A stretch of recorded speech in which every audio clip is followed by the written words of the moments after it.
Hello. Welcome to an adventure. I am Anthony Wright Day Hernandez, Community Collections Archivist here at Virginia Tech. And this is Archival Adventures, the once-a-week show that I do from the libraries here at Virginia Tech, sharing materials from special collections and university archives. I hope that you're all having a good week. Hi, Key Squared. I think everything is set up today. As you know, I don't use a setup that I can leave week to week, and so every week is an adventure in setting up the space. And yeah, I think everything's good.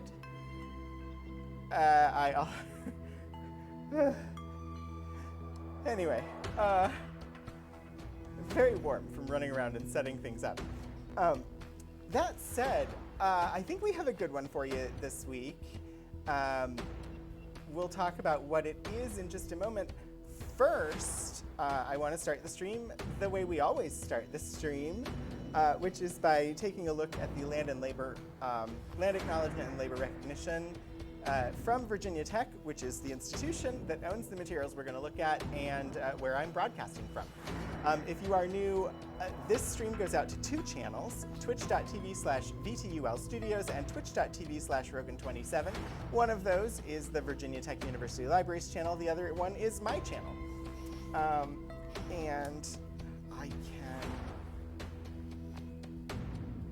think I'm ready to go. We're going to try this. All right. Wow, that is super delayed today. Huzzah! The land acknowledgement and labor recognition. I will read that for you in just a second. Let me just drop this in chats. Virginia Tech acknowledges that we live and work on the Tutelo and Monacan people's homeland, and we recognize their continued relationships with their lands and waterways. We further acknowledge that legislation and practices, like the Morrill Act in 1862, enabled the Commonwealth of Virginia to finance and found Virginia Tech through the forced removal of Native nations from their lands, both locally and in Western territories. We understand that honoring Native peoples without explicit material commitments falls short of our institutional responsibilities. Through sustained, transparent, and meaningful engagement with the Tutelo and Monacan peoples and other Native nations, we commit to changing the trajectory of Virginia Tech's history by increasing Indigenous student, staff, and faculty recruitment and retention, diversifying course offerings, and meeting the growing needs of all Virginia tribes and supporting their sovereignty. We must also recognize that enslaved Black people generated revenue and resources used to establish Virginia Tech and were prohibited from attending until 1953. Through Inclusive VT, the institutional and individual commitment to Ud Prosim, that I may serve, in the spirit of community, diversity, and excellence, we commit to advancing a more diverse, equitable, and inclusive community. So thank you, as always, for allowing me to start this stream with a look at that commitment made by Virginia Tech. I think it's important to keep in mind. The other thing that we have to look at this morning has to do with the materials we're going to look at. Generally, I'll have a finding aid to share. There is no finding aid today because we're looking at an item from the Rare Books collection. Let me just zoom in there and I will drop this link here.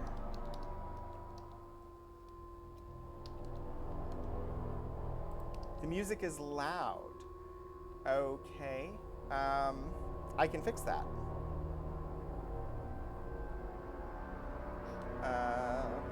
Let me just see what we can do.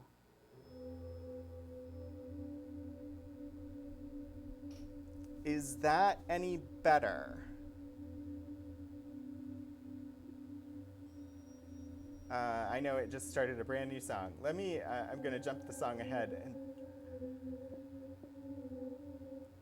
Is the volume on the music any better now in comparison to the microphone? Because if not, I can make an adjustment. It just requires me to go over there to do it.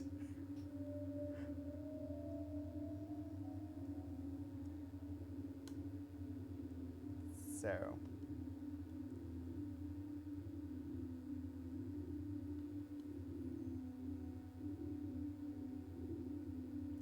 Wouldn't mind letting me know, that would be awesome.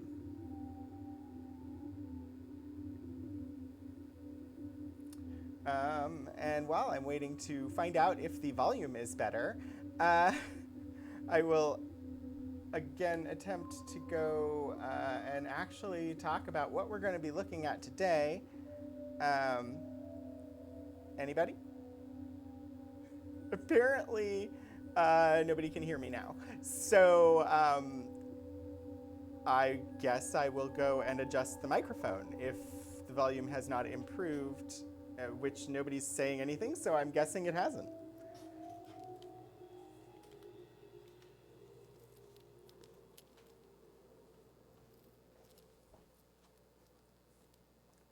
Let's see, if I bump this, now my voice should be, it should be a lot louder and easily audible above whatever sounds are happening. Hi, SimSilica. Thank you.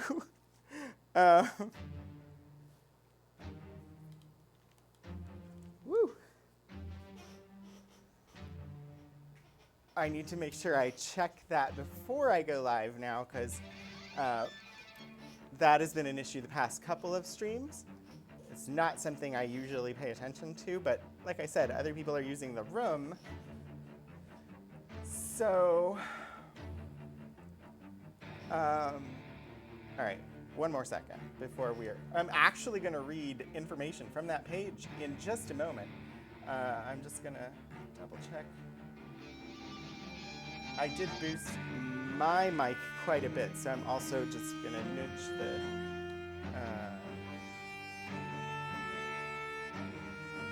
all right. I think we're good. Let's take a look. So this is a reference site that has information on various materials in the realm of science fiction. So they tend to have a lot of really good information about older pulp magazines and things like that. This is the Encyclopedia of Science Fiction, sf-encyclopedia.com. And so this is the page that I have bookmarked and brought up to give some background information about the magazine we're going to look at today, which is called Whispers.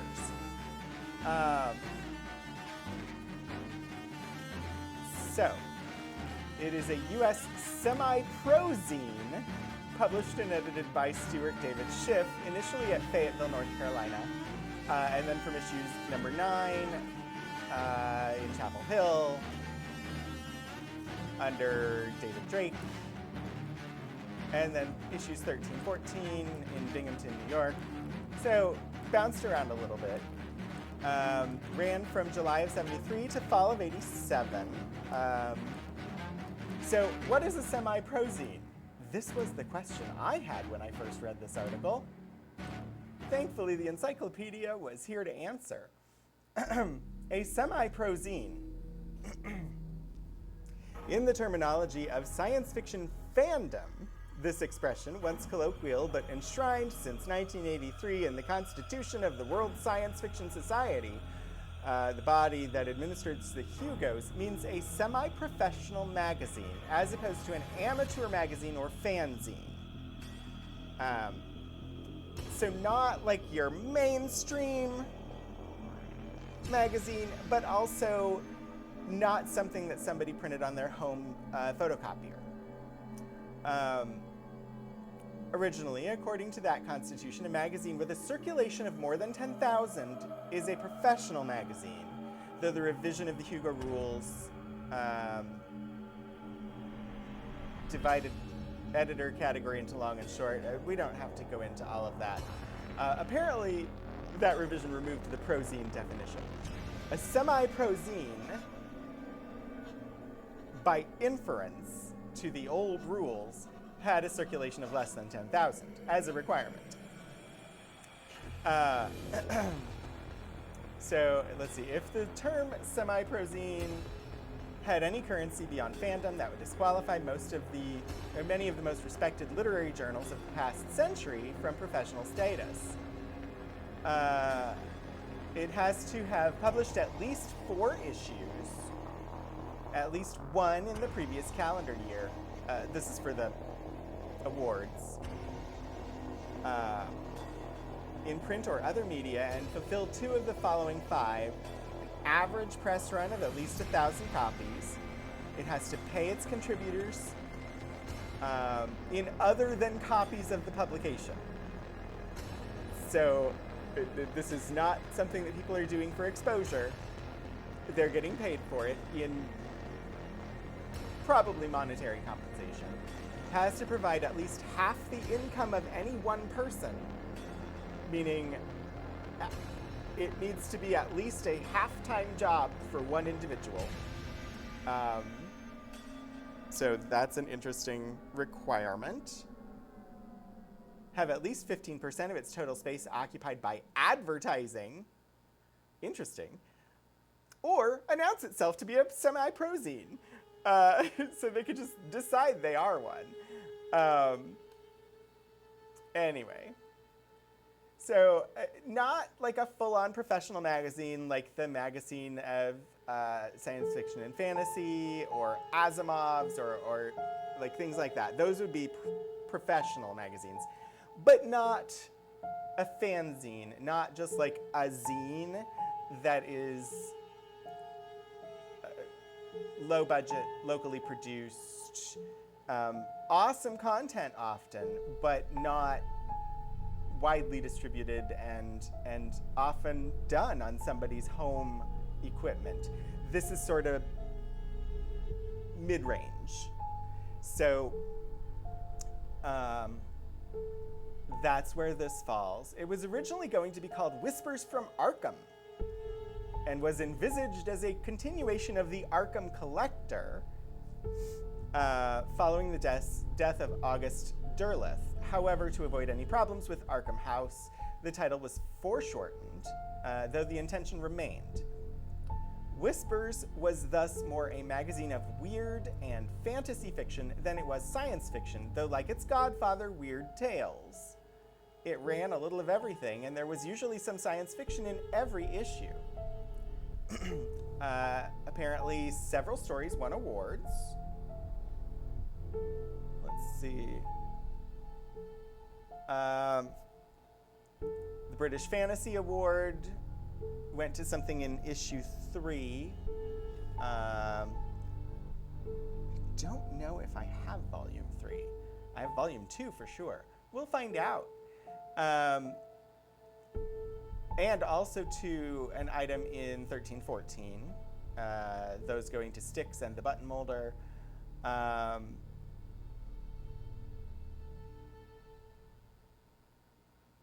And the World Fantasy Award went to Beyond Any Measure in issue 1516, and The Bones Wizard in issue 2122. Let's see. As Schiff's career as an army dentist, with regular postings to different locations, restricted his time, he began to produce the above-mentioned double issues, Perfect Bound, which were always attractively illustrated and have become significant collector's items. Indeed, as I was looking through it, there's a lot of really good art in this magazine.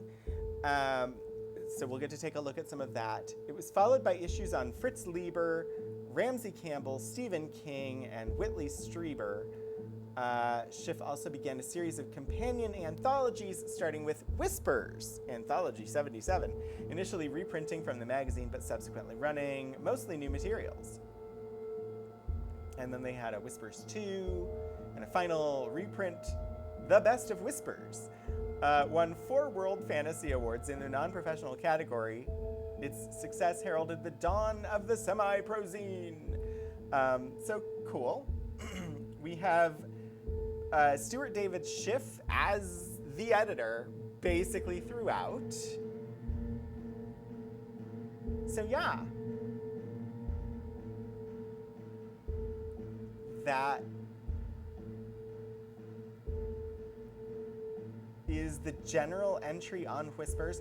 As we're looking at things, I will make reference to this. I won't necessarily throw it up on screen, but I'll be referring back to the Encyclopedia of Science Fiction and Fantasy, the Encyclopedia of Science Fiction.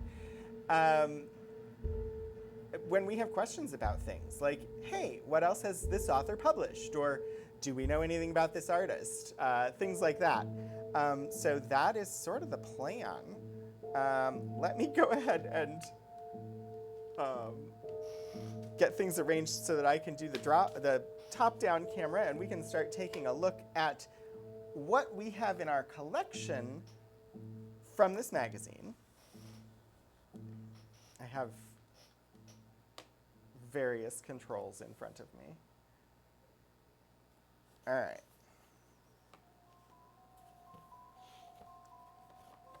I have to be able to do the big reveal.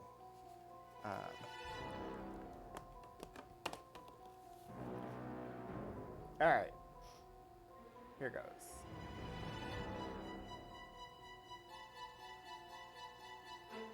I don't think it is necessarily... Oh, good. Good it is. I forgot it has autofocus. Whispers. We have Volume 2, Number 1, and Volume 4, Number 1 and 2. There's actually more than that in here. I don't know why it's listing it that way.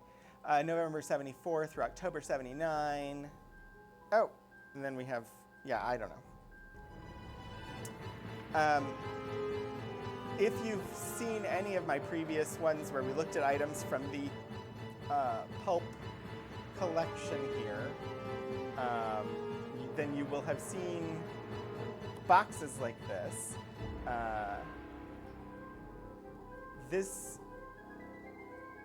I should have had this prepared. I can never remember the name of the collection, but I will have it for you in just a moment.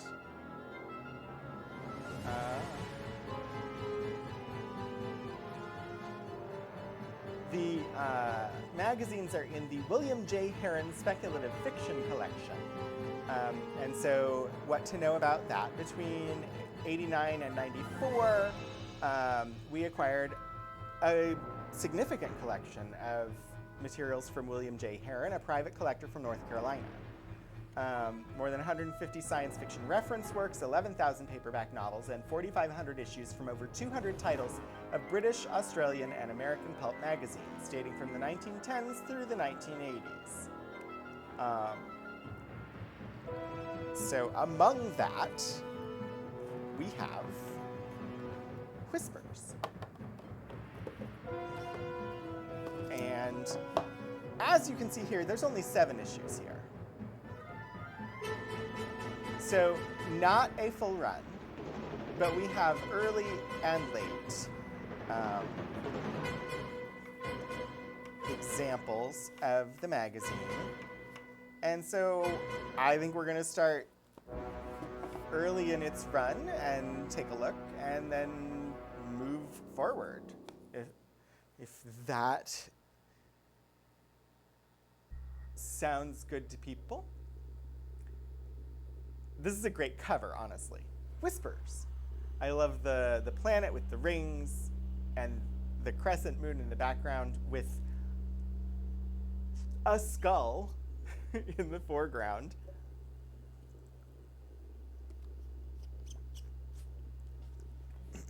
Since it's Halloween time. It's not Halloween today. That's next week. But it's Halloween time. It's spooky time. I thought this would be an interesting thing to look at. Very seasonal, yeah. As I said, there's some amazingly good art in this magazine. So I think it's worth looking at this section right here, artwork. The front cover was done by an artist named Vincent DeFate. Apparently in 1973, according to the signature on it. The inside front cover, this is by Franklin E. Hamilton. And then we've got on page 1 here, this one is John Linton, and then we've got stuff by Alan Hunter, Ray Capella, Steve Fabian, John Mayer, Jim Pitts, and Richard Olson.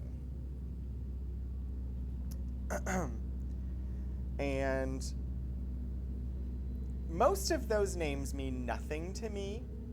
Not terribly surprising that.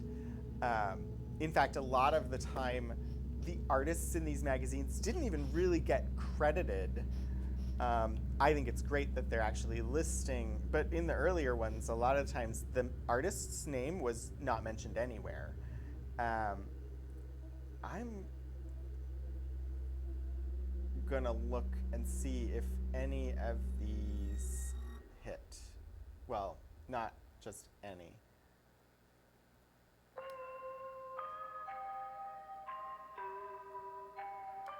Yeah, and see, not even, their names don't even necessarily show up in this encyclopedia, even though they did a lot of the artwork. So Vincent DeFate has an entry, U.S. science fiction illustrator whose surname has sometimes been rendered DeFate without the space by careless publishers. Born in Yonkers, he attended the Phoenix School of Design in New York City, gained his master's in illustration from Syracuse, did TV animation for Ralph Bakshi on the series Mighty Mouse. That's the artist who did this. He apparently worked on Mighty Mouse.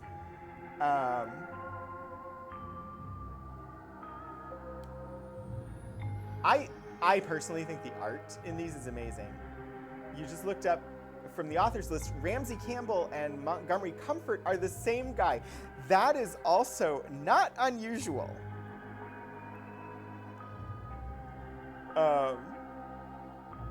Especially in the smaller magazines. I don't know about necessarily in the 70s, but I know before that, quite common to have the same author writing under multiple pen names. Oftentimes it's because they worked at the magazine and they had pages to fill. If you remember, I believe it's the Deep Space Nine, Star Trek Deep Space Nine episode, Far Beyond the Stars, which is sort of like a mindscape, has this whole Star Trek experience been imagined, and in it they end up in like the 1950s in the US, and Sisko is portraying a person of color who is a writer for this type of magazine. And there are other characters, I believe Colm Meaney and Nana Visitor and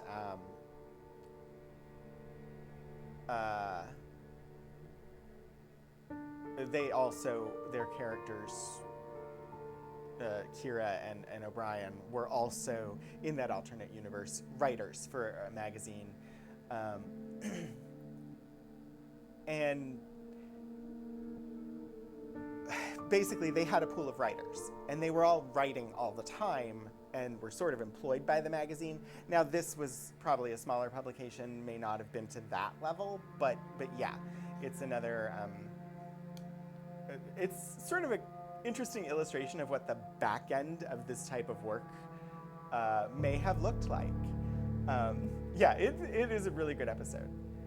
Another artist on the table of contents, Steve Fabian's, perhaps remembered best today for his work on Ravenloft. Really amazing, or at least best remembered today among Twitch audiences. Yeah, probably. I hadn't gotten beyond DeFate. Hamilton. Franklin. No entry. Linton John. No entry. Alan Hunter. There's a couple entries for an Alan Hunter.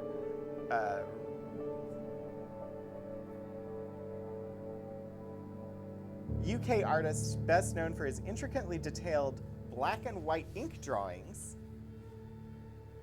So this is the art on page 19, it says. I like taking a look at the art first.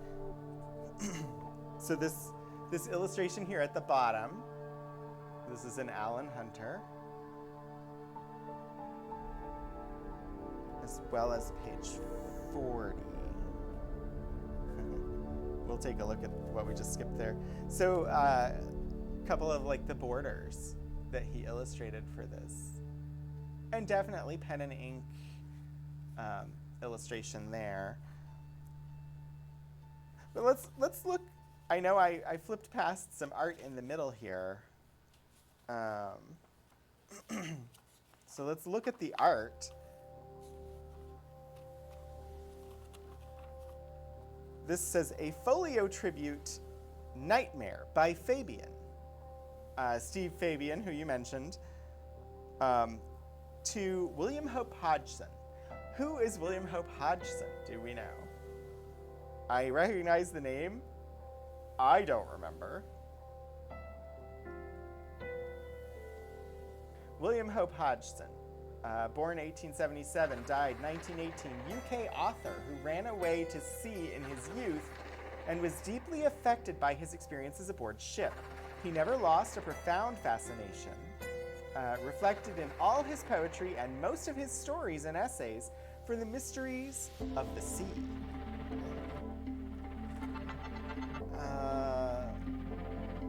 His first published story was The Goddess of Death for Royal Magazine in 1904.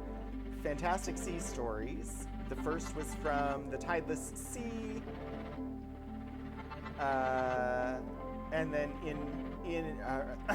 sorry. The first was From the Tideless Sea, April 1906, Monthly Story Magazine. With an edition of More News from the Homebird in Men of the Deep Waters. Okay. So those, wow, that's all sort of a parenthetical, which is part, and I got lost in the middle of the parenthetical. Fantastic sea stories. Oh, an obvious debt to the traditions of supernatural fiction, but he derived his horrific imagery mainly from the scientific imagination. Notable examples: The Voice in the Night, in which castaways are transformed by a fungus they have been obliged to eat, which was turned into a film. Attack of the Mushroom People, and Fungus of Terror, by Ishiro Honda. The Stone Ship, and, okay. All right. So, a person associated with nautical horror, William Hope Hodgson, and this is a tribute by Steve Fabian, an artist who worked on Ravenloft, apparently. So we've got a lovely view of... It doesn't even look so much like a ghost ship. It just looks like a ship. The sails seem to be mostly intact, although they do appear to be torn in places. Hi, Hannah. We're gonna be dead until it comes time to watch this stream. Oh. Well, I'm glad you made it. So these are Steve Fabian illustrations here in this magazine. They're quite good. So these are all in tribute to William Hope Hodgson, so nautical themes or stuff tied to Hodgson stories, I presume. But they're really, really nice illustrations. You've got the giant octopus here, the man at the ship's wheel, and clearly the ship is not doing well against this octopus. Deliver a holographic werewolf, good luck!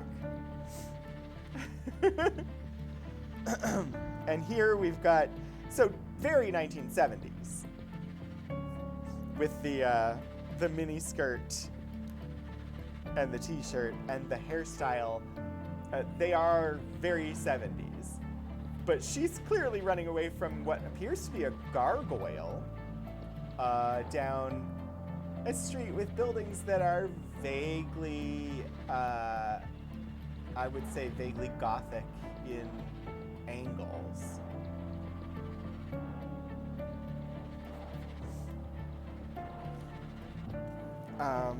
And then the last part of that tribute in art, again, this is a very sci-fi image here, very 70s sci-fi. with her, the bottom half of her gluteus maximus there poking out from those extremely short shorts. Next to a guy in sort of an older style of armor that's almost Greco-Roman because of the skirt, with a fishing spear, and they're on the edge of a lake, flames all around, and a light shining down from the heavens, it looks like. I don't know. I do not know which William Hope Hodgson story this would be referencing, because I am not well read in William Hope Hodgson. But it's a really interesting illustration. Let's see. All right. I think we should maybe read something from this magazine. Also, this magazine has this insert in it. I'm curious what this insert is.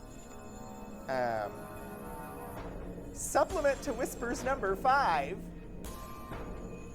Is this Whispers number 5? This is not. This is Whispers number 2. But inside of it, I'm sure this has been in here since we got it. Inside of this copy of Whispers number 2 is a supplement to Whispers number 5. So, you know.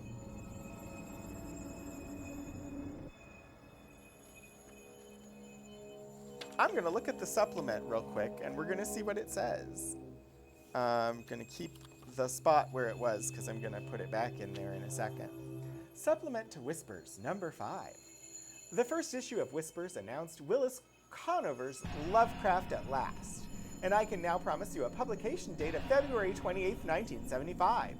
Having purchased the first copy of this book, nobody has waited longer for its publication than Stuart Schiff, and I can assure you, the wait will be worth it.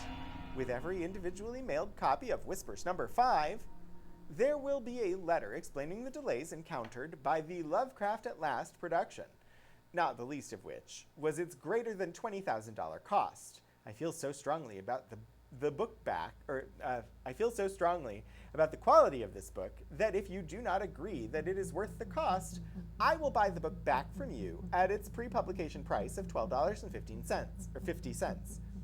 The only stipulation I put on this offer is that both the book and the premium must be undamaged.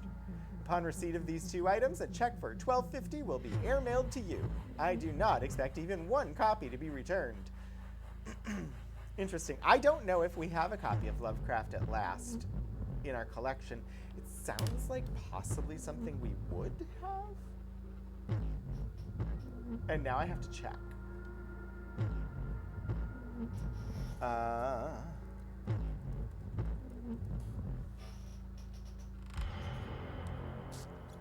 Nope.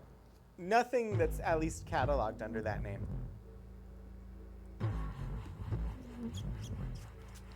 Watchers Out of Time, available from Arkham House. Far Below and Other Horrors. So this is giving some updates on, I'm guessing, like, other things being published by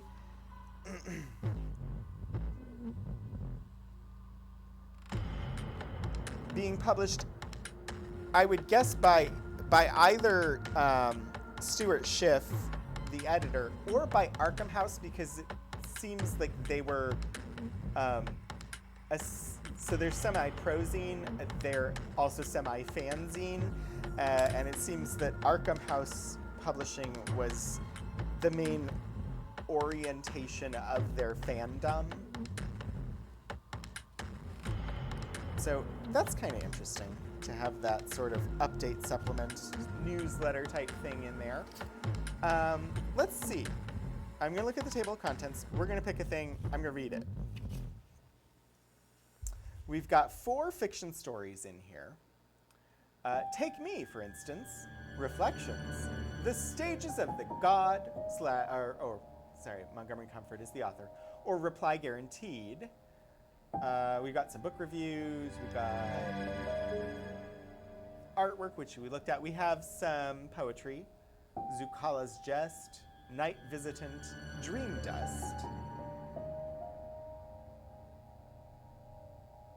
actually kind of curious about the very first thing in here. Take Me, for instance, by Hugh B. Cave. Which sounds like a pen name if I've ever heard one. I'm just surprised it's not Hugh G. Cave. Anyway. I may actually even be able to zoom in slightly further for you. Yeah, I think that's gonna work there. Let's find out if I have any information about Hugh B. Cave in the encyclopedia.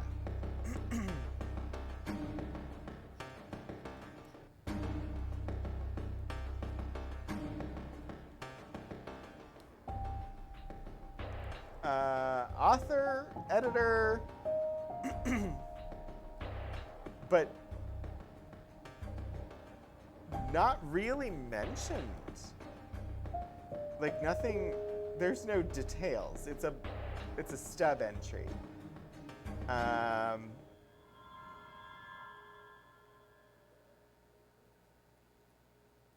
Let's see. Huh.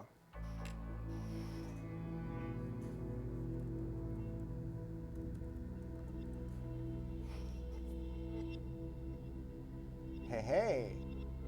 While the Encyclopedia of Science Fiction didn't have a full entry on him, Wikipedia does. Hugh Bennett Cave, born 1910, died 2004, was an American writer of various genres, perhaps best remembered for his works of horror, weird menace, and science fiction. One of the most prolific contributors to pulp magazines of the 20s and 30s. Cool. So let's take a look. It's not exactly in a book because this is a magazine, but let's see what this story's about. Take Me, for instance. I'm gonna try and weight down some pages so that I can read without having to hold it the whole time. The four of us heard the thing. It turned out later.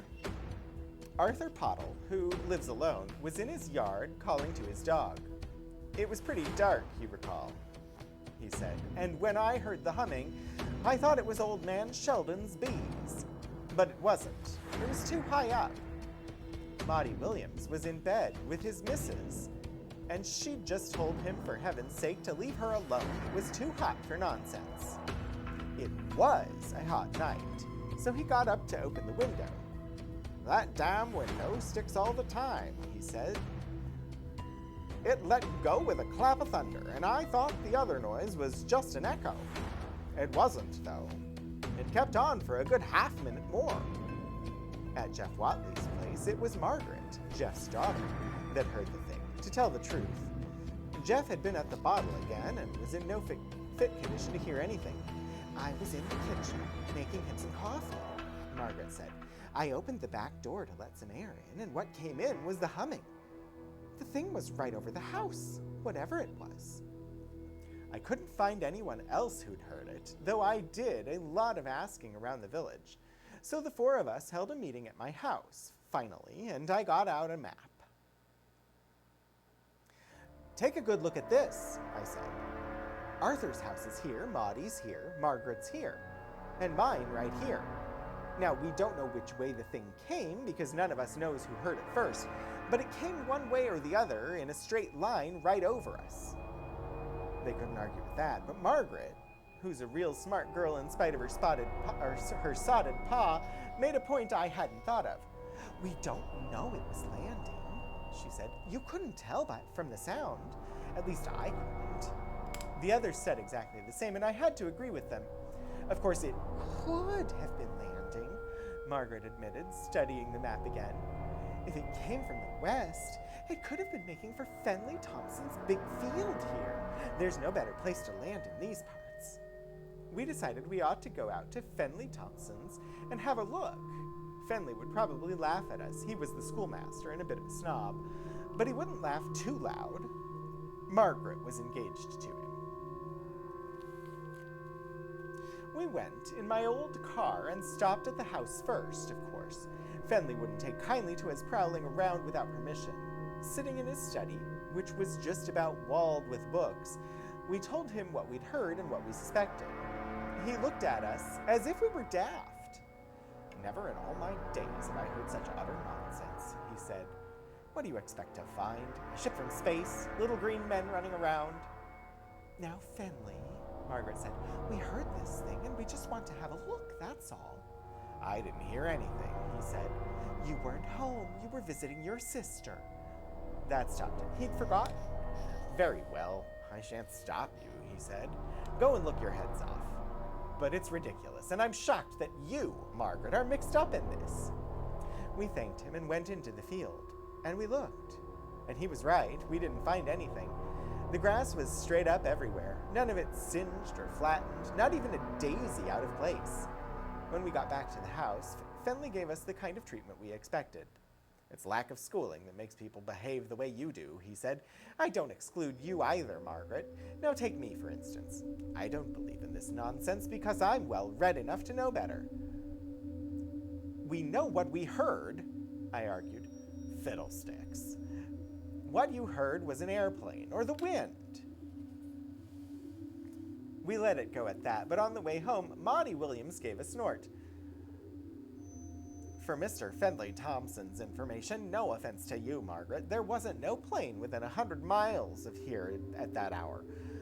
Nor there wasn't a bird breath of wind that night either. Neither. Take me, for instance. Indeed, the only way to take him... take me, for instance, indeed. The only way to take him is for a fool."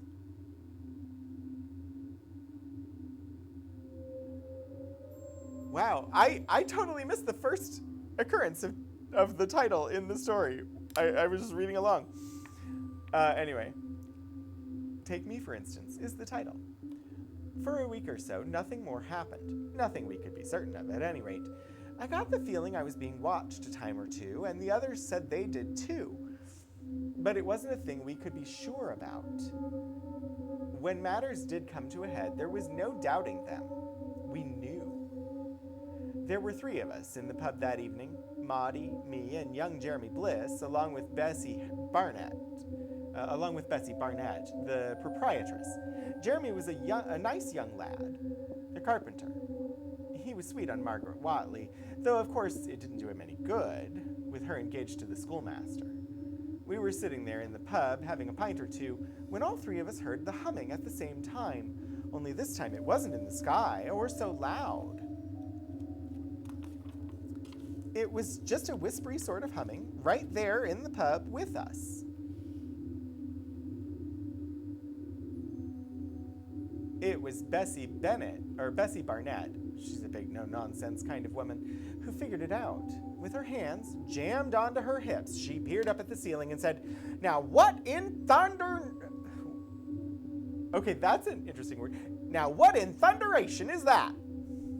That's where the sound was, up close to the ceiling, as though there were bees up there, only it was not quite the same. "All right," I said out loud. "Who are you and what do you want?" "What does thunderation mean?"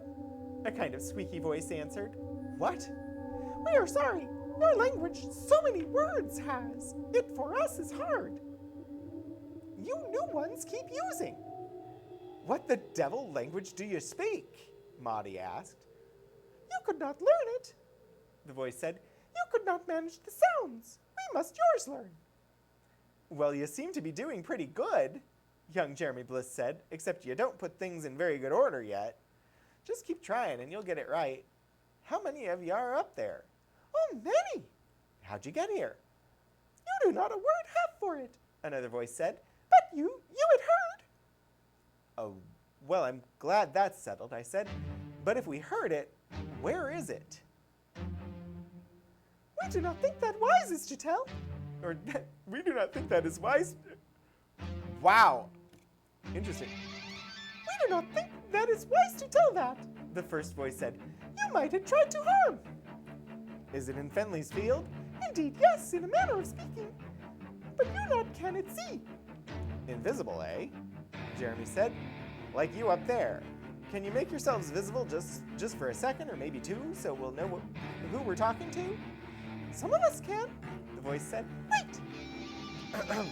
Anyone walking into the pub would have thought we were crazy, I guess. The three of us and Bessie gazing at the ceiling like that, waiting. It took a long time, too, and even then we couldn't be sure we saw anything. It seemed to me, and afterwards the others said the same, that the little blue lights began to come on after a while. Not bright, mind you, just glowy things, drifting about under the ceiling in slow motion. If they were real, they were only just. I got an idea that I could catch one, maybe, if I was sly about it. So I climbed up on a stool, slowly and deliberately, then shot my hand out. All the lights went out, if they'd ever been on in the first place.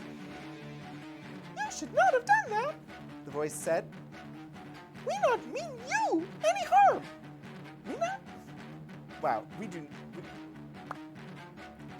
do mean you any harm. What do you want with us then? Maudie demanded, reasonably enough. We want to take one of you back with us for study, the voice said. But not his will against, of course. That would be right. Back where, I said. The name of the place sounded like Sutaras. I didn't have any idea where Sutaras was or what, and neither did Maudie or Jeremy or Bessie Barnett. We looked at each other and shook our heads. Then we looked at the ceiling again, and I said, well, if you fellers got any idea that one of us is going to volunteer, we ain't. Maudie and me learned that in the Army, and Jeremy here is too smart. We're staying right here. And if you think you can take us anyplace, you just try it, Bessie said, grabbing a broom. Oh, we lots of time have, the voice said. We can wait. Wait all you like, Bessie said. But just wait someplace else. Very well, the voice said. But we watching thee well. When Maudie and Jeremy and I left the pub, we held a conference. What we ought to do, we decided, was go out to Fenley Thompson's place and look for the vehicle again. We can talk all we like, I said, even with Bessie backing us up, but people won't believe any of this until we find the thing those fellers came in. We got to find it to save our reputations. Fenley won't like it, Jeremy said. He's still annoyed with Margaret about your last visit. I don't see how she can stand that man, Maudie said. A sweet, simple girl like her. Well, he reads books and I don't. Not many at any rate. There's things a lot more comforting than books on a winter night, Maudie grumbled. You ask me, she ought to chuck. Now, Maudie, it's none of our business, I said, and he buttoned up. Jeremy was right about Fenley not wanting to see us, though. He was busy with schoolwork and grudged us the time, and when we got through telling him what had happened to us at the pub, he just about exploded. You're intoxicated, the three of you, he shouted. You ought to be put away to sober up instead of disturbing an honest man's work with your hallucinations. We're as sober as you are, Fenley, I said. If you'd come out from under them big words and look at us, you'd see it. Well, you're not going into my field again, he said. You've had something to drink, and that's enough. Responsible people don't indulge at all. Now you take me. In all my life, I haven't found it necessary to imbibe a single drop. And have I seen those crazy blue lights and heard this idiotic humming you talk about? I have not. We won't hurt your precious field just walking through it, I said. You've already walked through it, and that's that. We gotta find this vehicle, Fenley, said Jeremy Bliss. But Jeremy Bliss gave me a look and I shut up. It'll be near to the full moon tonight, Jeremy said, and we drove home. And he's taking Margaret to a do at the school. A play or something like that. We'll have our look at his field, all right. Just be patient. What we did, we stole up to the schoolmaster's place on foot and waited for him to drive off in his car. That was about 8 o'clock. Then we went to the field and got in a line, holding hands, and walked up and down to cover every inch of it. There were 4 of us. Bessie couldn't come. She wasn't going to break the law for any queer foreigners, she said. Let them mind their own business, and she'd mind hers. And Margaret was at the school with Fenley, so there was just me and Maudie and Arthur and Pottle and Jeremy Bliss. Because now that's the second time, I'm just going to drop the historical terms note here because there is some out-of-date language here, or at least out-of-date language usage. So let me just there.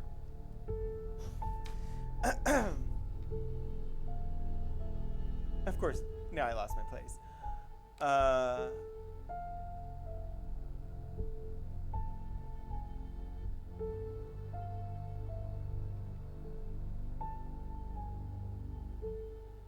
Alright, it took us a long time to walk that big field, and I can tell you.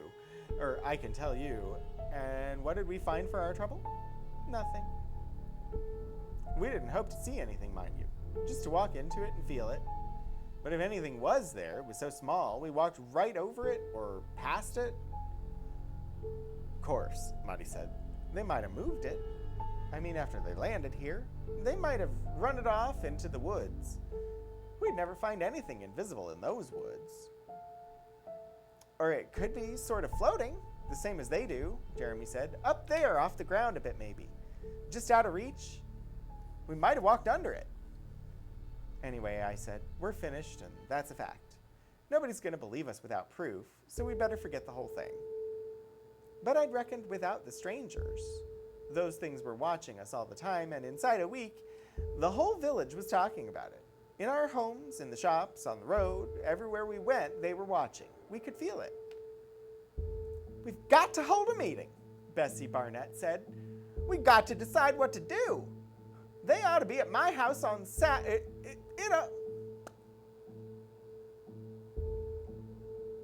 Wow. That's not even in quotes. Sorry. It ought to be at my house on Saturday, she said, because mine was handiest. I'll put up a notice in the pub, she said. Just about everybody came, everybody but Fenley Thompson, that is. We didn't expect him to know about any notice in the pub, of course, or to come on account of it if he did know. Nor was it likely, living out so far, he'd felt the strangers watching the way we had. But we had a crowd, I can tell you.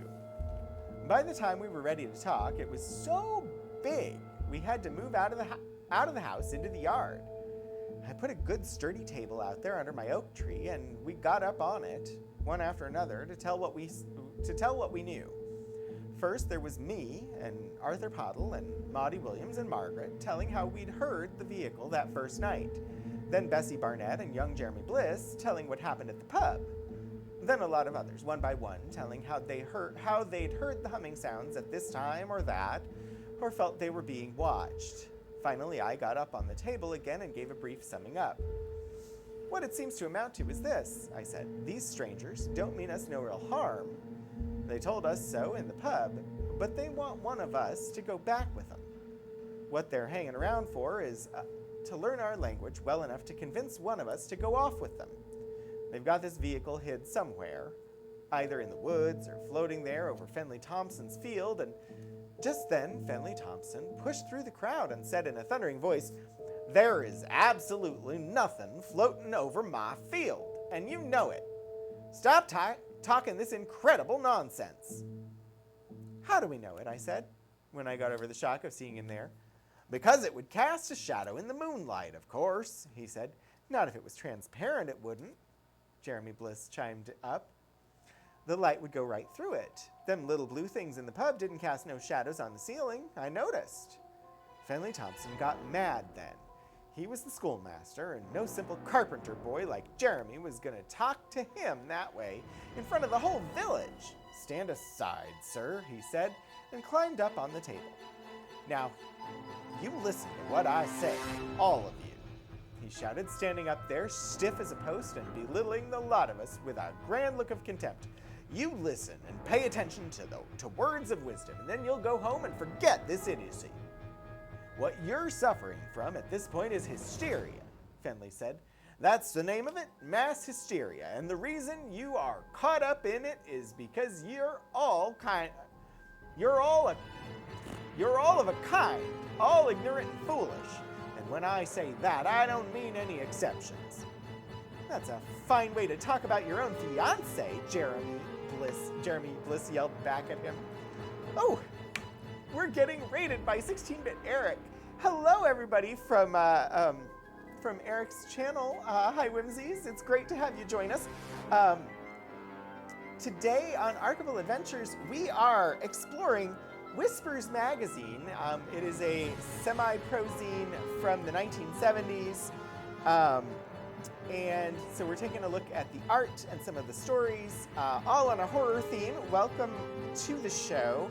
We've already had a glance earlier at some artwork in here from Fabian's. Steve Fabian, who it was pointed out by Key Squared, did art for Ravenloft as well as art for pulp magazines like this. And we're only in the first issue. We've got a few more to look at, so if you're interested, hang out. I'm just gonna try and finish this story I was just reading, and we're gonna and then we'll move on to the next magazine. And yeah, welcome in, everybody. It is great to have you join.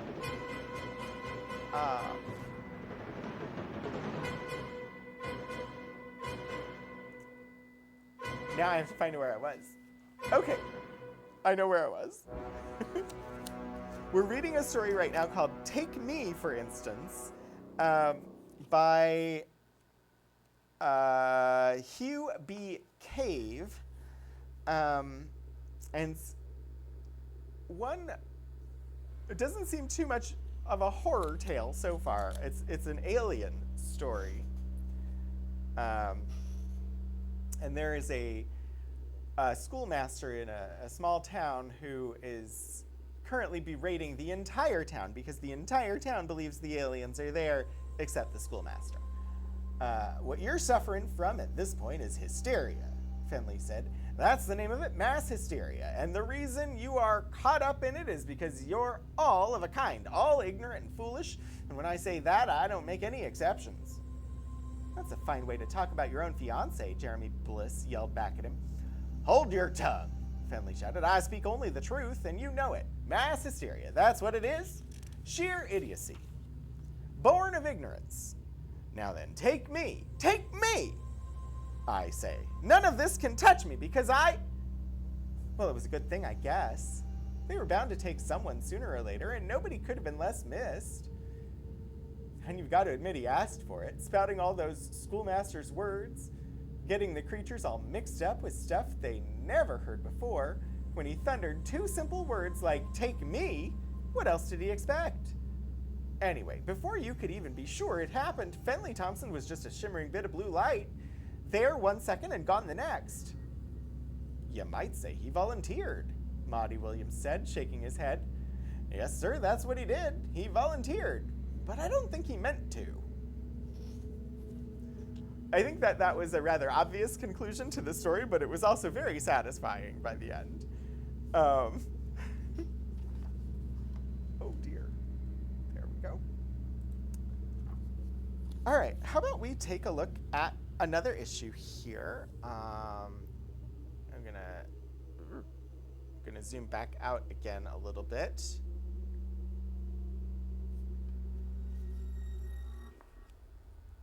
Oh, this one, the back cover is also excellent on the issue that we were just looking at. There's some really amazing art in this magazine.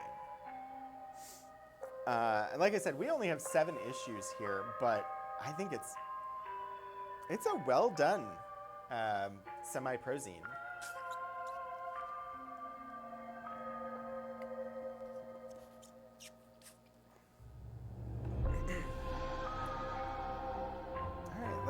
Let's see. This is volume 2, number 2 to 3, June of 1975. We've got stories by Fritz Lieber, Carl Jacobi, Hugh Cave, Henry Haas,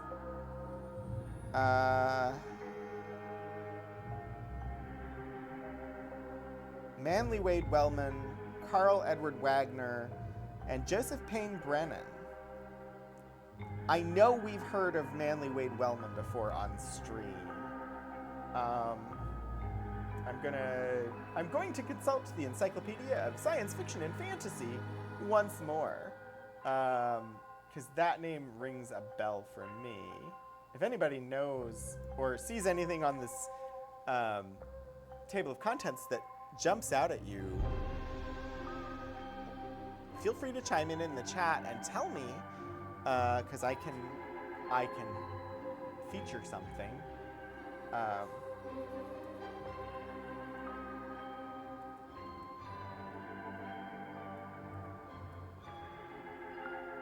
Manly Wade Wellman, 1903 to 1986, Portuguese West Africa-born author. In America from the age of 6, prolific in both fantasy and science fiction, though far more significant for works in the former. Also wrote westerns, though less frequently than did his brother, Paul I. Wellman, and crime fiction. Most of his non-fantastic books appearing between 47 and 61. Began to publish work of genre interest with a Back to the Beast for Weird Tales, which was mentioned as being a sort of cousin to this magazine.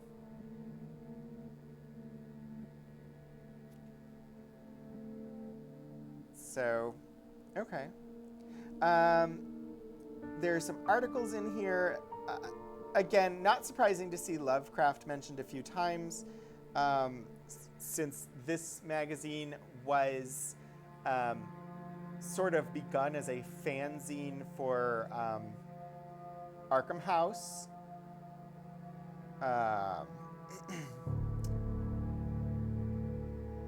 As far as artists, we have Frank Utpatel, Virgil Finlay, John Linton, Eric Kimball, Dennis Tiani, Lee Brown Coy, Bonnie Dalzell, Steve Riley, Richard Robertson, Alan Hunter, Jim Schull, Dave Fletcher, Alan Servos, and Todd Klein.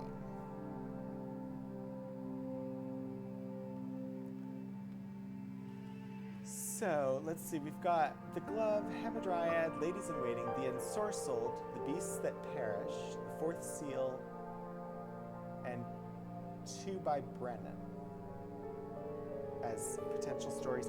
I'm gonna flip through. We're gonna look at some art, and then if some of the art seems intriguing and is paired with a story, we might read the story, or we might not read anything from this issue and look at one of the other issues, because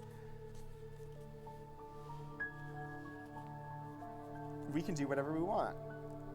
Artwork. Page 26, 36, 64. Thankfully, they're in pretty good condition here. Oh, that's... Look at those hands, those claw hands on that ink monster. Ew.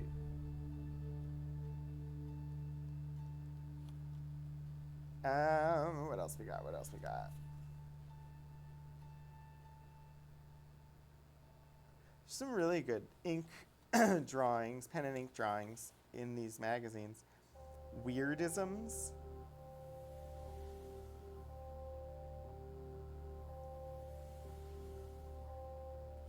I may look at this one.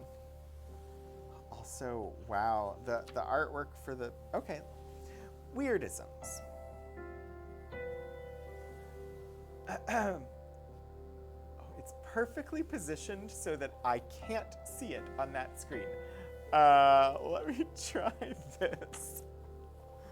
Come on, magazine.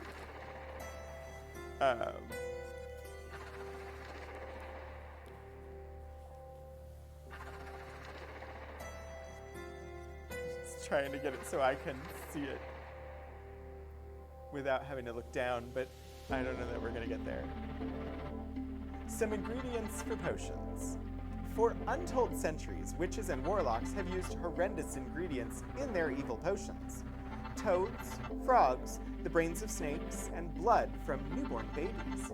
Yet one of the most gruesome is the toenail parings of a hanged person, preferably a male. It is not unusual in areas where felons are hanged for crimes to see a witch with her imp in the deepest of night, cutting the nails from the toes of these dead people as he or she swings from the gallows.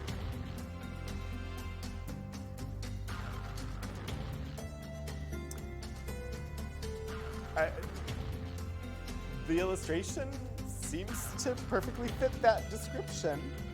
What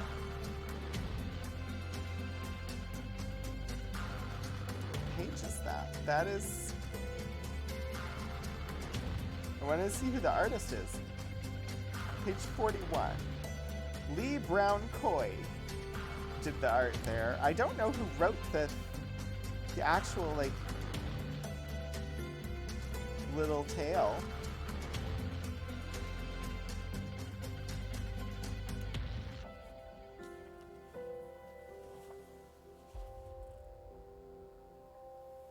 We've got like a tiger hippogriff.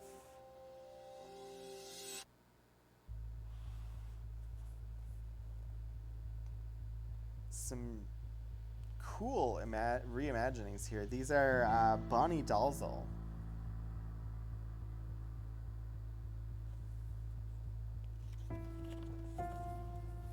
I really love the art that shows up in these.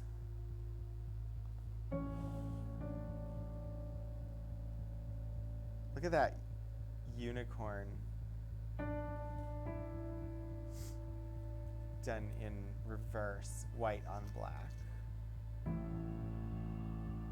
Hi, dearie. It is so pretty. A six-legged rhinoceros type beast. See, these would make great inspiration for RPG monsters or just creatures. Like this one here, six-legged rhinoceros. Doesn't in any way need to be a monster. It could just be a beast. An animal that lives in the world.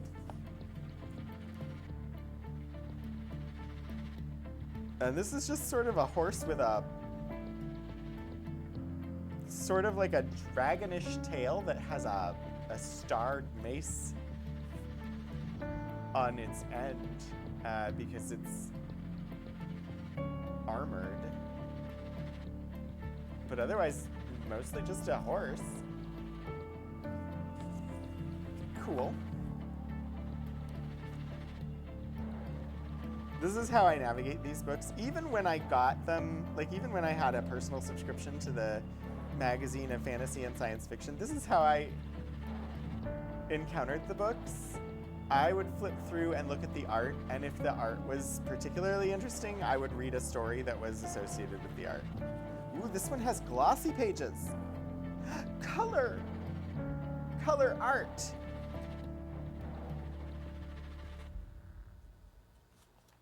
Uh, 63, 64,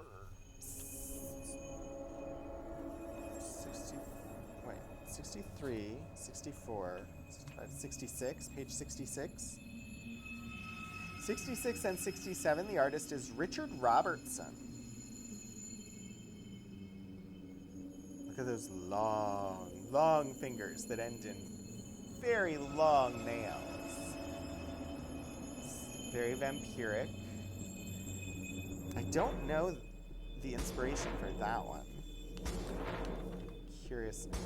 Possibly meant to pair with the Ensorcelled? What's before it? Before it is book reviews.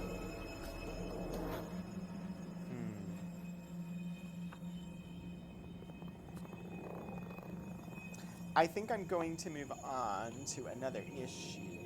Let's see.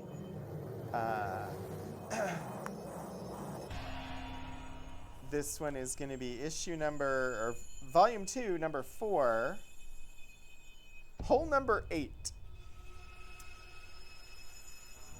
I'm guessing this is the 8th issue overall. December of 75. We have Smoke Kiss by Ramsey Campbell. The King's Shadow Has No Limits by Avram Davidson. Goat by David Compton. The Barrow Troll by Dave Drake. Artwork by Linton Coy, Todd Klein, George Barr. Lettering by Stuart Schiff after original logo of Samuel Russell's Haunted, page 37. It stands out to me because that is the editor, and he's in the artwork credits, so I wanted to look at it.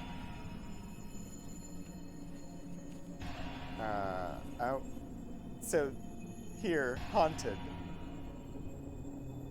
Just the lettering there was his credit for artwork.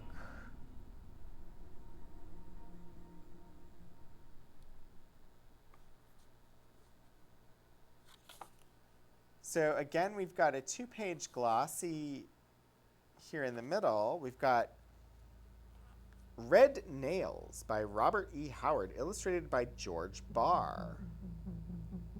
Look at this art. I don't know. I feel like this is somewhat comic. I'm going to zoom in a little so you can see the expression on the face of this presumably undead creature.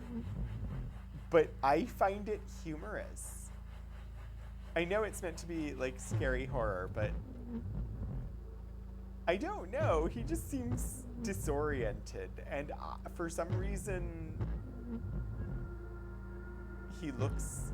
It makes me smile. It makes me laugh a little bit when I see him.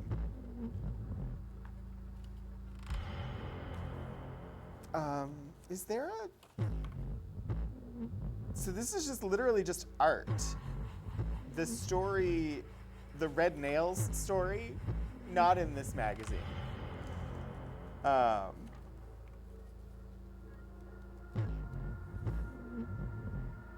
tribute and pictures to Mr. James. Ghosts by Jim Pitts, 1950. To Mr. James. Who is Mr. James that he's being given this tribute?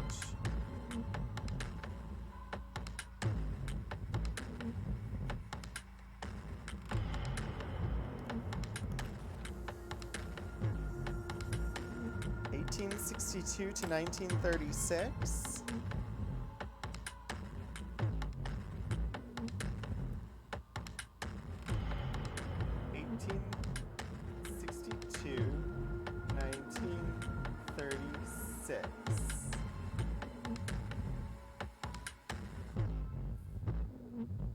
Oh, it's not Mr. James, it's M.R. James. A Mercer Mayer influence on which one? On the glossy that I was looking at, the sort of Aztec pyramid? Or I don't know Mercer Mayer enough. I'm gonna have to look up Mercer Mayer. But it's not a tribute in pictures to Mr. James. It is a tribute in pictures to M.R. James. Montague Rhodes James, English author, medievalist scholar, and provost of King's College, Cambridge from 1905 to 1918, and Eton College from 1918 to 1936. Was vice-chancellor of the University of Cambridge from 1913 to 1915. Best remembered for his ghost stories. The Pyramid Keeper might be friends with Professor Wormbog?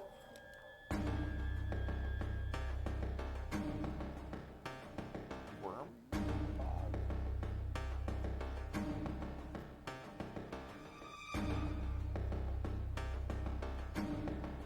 I am not familiar.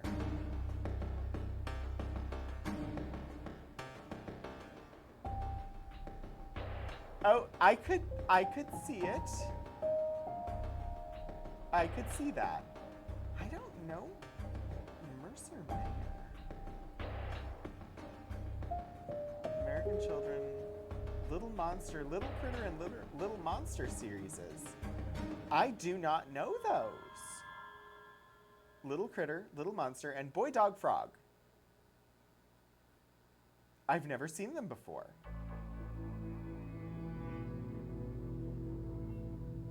Cool. Drew slightly surrealist children's books. Okay, but I'm looking at M.R. James right now, who apparently was known for ghost stories. So I'm going to actually look at the pictures because they're pretty cool. Like, yes, there is fiction in these magazines. And I appreciate the stories that are in here. And we'll definitely read another one before the end of stream. But the art that they managed to get in this magazine is just spectacular.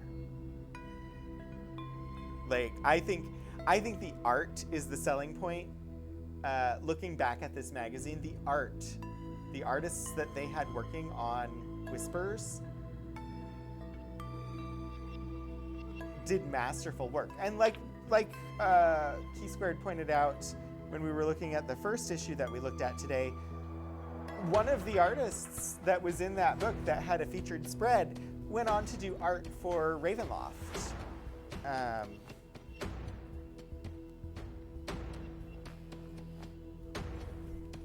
So some of them became famous in various ways. Let's see. Volume 3, number 1, whole number 9, Berry Hill by R.A. Lafferty, The Box by Lee Weinstein, The Writer by Paul Bond, Dark Winter by William Nolan, Sitting in the Corner, Whimpering Quietly by Dennis Etchison, At the Bottom of the Garden by David Campton. So Steve Fabian. This is the, this cover was done by the artist that Key Squared pointed out had worked on Ravenloft. I'm just gonna...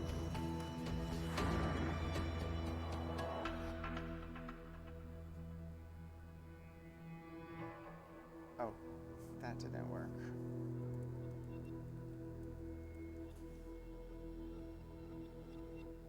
Stephen Fabian specializes in science fiction and fantasy illustration and cover art for books and magazines. Also produced artwork for TSR's Dungeons & Dragons game from 1986 to 1995, particularly on the Ravenloft line. Self-taught, two of his primary influences being Virgil Finlay, whose art we've also seen in these magazines today, and Hans Bock, usually signed Stephen Fabian or Stephen E. Fabian, in this case just SF.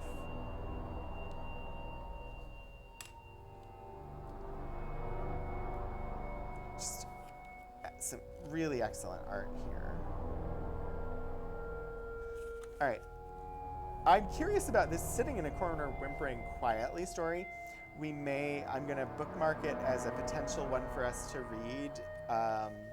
But first we're going to glance at the rest of the issues. And so I'll have a list of potential stories, and we'll maybe even run a poll in chat to see what people want me to read. These are really, really cool, sort of impressionistic. Mick Garcia, I think is the artist. Mike Garcia. They're very impressionist. Black and white, just sort of using negative space to define things. Cloudy, dreamlike images. Yeah, they're really, really nicely done.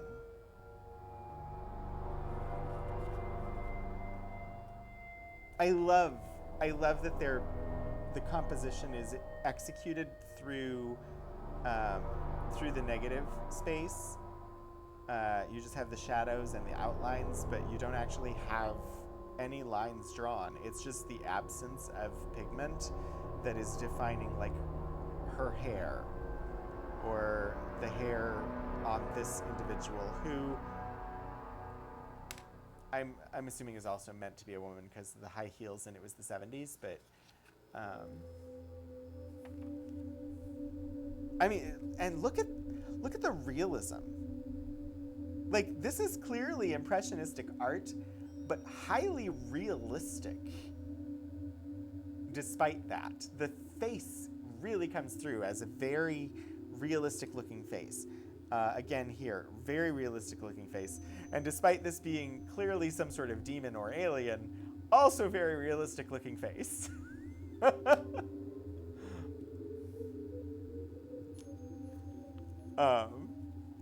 These are awesome. We get some color art here. Really nice pieces. Very fantasy driven. I don't know what pages these are. This is page 33. Or I guess 34. Marcus Boaz. Copyright 1976 by Glenn Lord, apparently.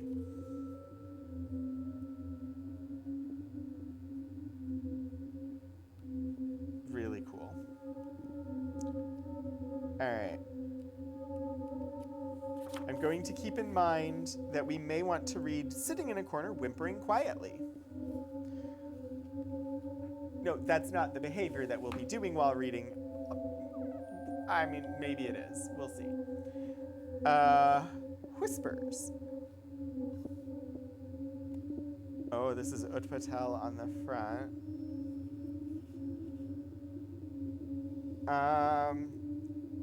3 fiction tales in here. Graduation, Le Miroir, and Undertow.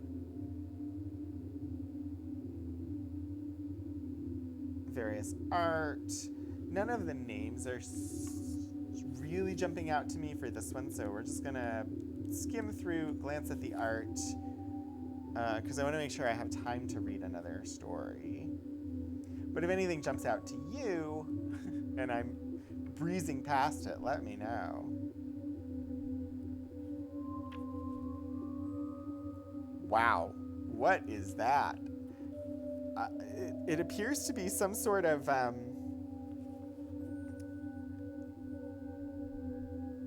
like attack of like the 50-foot being, but that being is a combination fish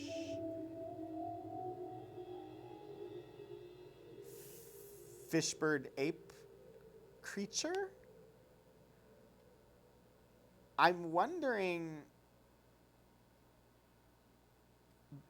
sort of because of the swirl here and the juxtaposition of the black and white and things like that, if it's meant to be a sort of elemental creature embodying all of the elements.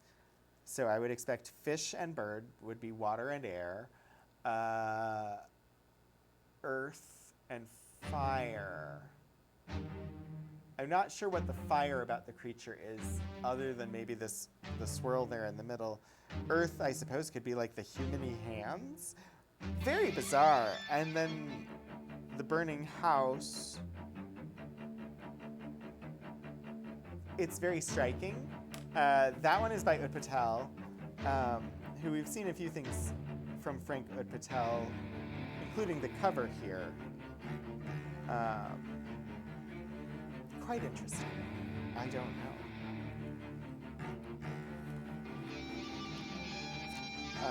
By C. Hill and SF again. So C. Hill being Kathy Hill, and then Steve Fabian. Wow,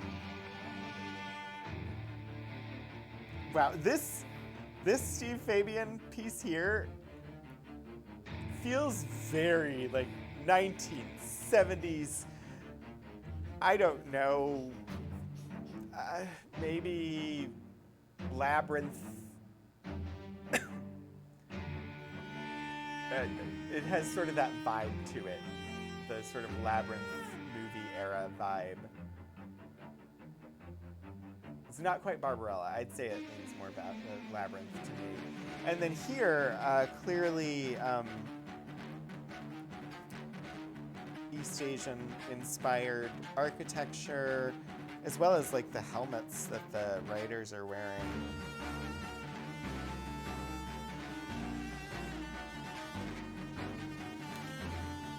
I think they're cool. Okay. I'm not gonna spend forever on every magazine. There's only 2 more issues that we haven't glanced at yet. This cover.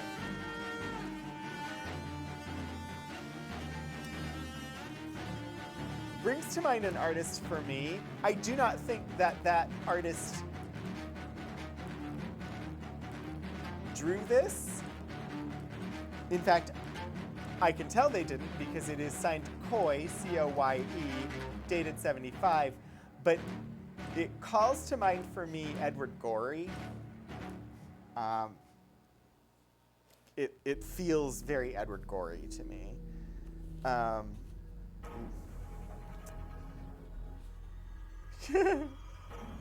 Oh boy. Well, that's a horror. I suppose that's the floor. And some sort of tentacled thing meant to imitate a well with, I guess it's a mimic, but it has tentacles and it's really creepy, scary. Indeed, reminiscent Gory, or maybe Gahan Wilson.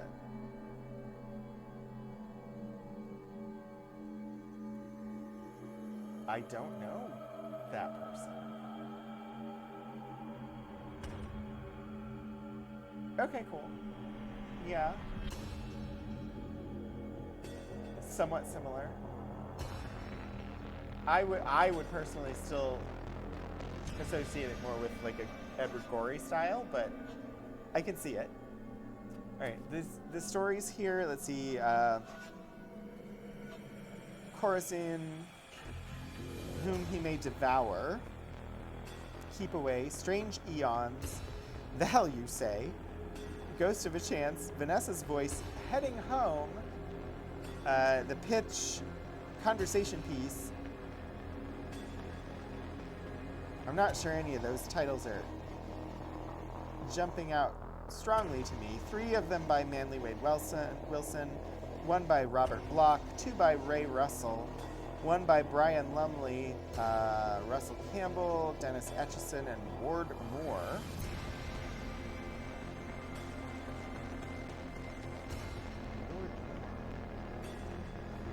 Okay. We're gonna glance at some art. Oh, we have pictures of some of the people. Sorry, I have to, because this is not the first Pulp Magazine episode I've done. And so some of these names we've heard many times over multiple streams. You know, this stream is about whatever you want it to be about. You're welcome to distract. Like, this stream is not just you all watching me get to enjoy items. This is also meant to be you enjoying items. So chat all you want. All right, we have Joe Drake, Manly Wade Wellman, Barbara and Carl Wagner, and Francis Wellman in June 1977 in London. People who actually worked on magazines like this, wrote stories. We indeed looked up Manly Wade Wellman earlier and read about his biography. The Wagners we've definitely looked at on previous streams. You should dig up some of his books for Halloween and a Halloween reread. I'm not super familiar with Wellman's work. Would Wellman be a good person to read some things from for stream? To get in the creepy mood? I mean, I presume... See, there's that. It's so Edward Gorey.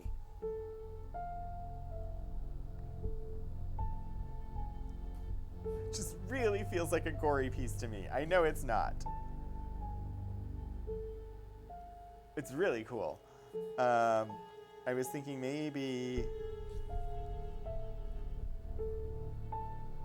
Worst things waiting. That's not the one I was... Whom he may devour seemed like potential, although that might be difficult to read since it appears to all be dialogue. Specializes in fantasy stories set in the Appalachians, really. Interesting. Which whisper from Stratford? I could try. I'm not going to read it yet. I'm going to bookmark it in my brain as a possibility. And we'll come back and decide in a moment. Oh, that is really cool. These are both science fiction. We have this sort of goblin imp creature here that appears to be spiritual in nature, messing with satellites that are in orbit above a planet. Amazing. And then here, we've got some, what appears to be like early computer systems with operators. And there's these sort of demon-like creatures here with the pointed ears and the like fangs that appear sort of like made out of flame coming from it, which I don't know. I read this as like the systems are monitoring radiation of some sort. That's what my brain interprets it as, but I think it's a really cool image. He did a long series about a wandering guitarist who fought ghosts. Okay, that's pretty cool. I'm gonna have to check. We may actually just like have his works somewhere, unless they were mostly in these magazines. These are really cool images. Night Knell by John Bredon. Drums of morning beat their tune, tapping on the dying moon, welcoming the sun. Rhythms of the day keep time, rapping on my brain till I'm happy night is done. Happy that the mournful sound of the evening is drowned, dumb before the day. Melancholy music taunts my each evening and haunts dreams as werewolves bay. Now they're silent, stifled, still, muzzled, muffled, till twilight once more groans, and the restless banshees wail. Hits the shutters hard as hail, rattling them like bones. Occult pseudo-sci-fi. Interesting, both of my chats just reloaded, so I don't know if there was some sort of Twitch blip or internet blip, but hopefully you're still with me. I can't get over the art in this magazine, especially. Like the stories are good. The art is amazing. This is the piece that I picked for the promotional image for today's stream. This image is what I scanned and turned into the what'll be the cover for the episode. It is a 1974 image by A.B. Cox.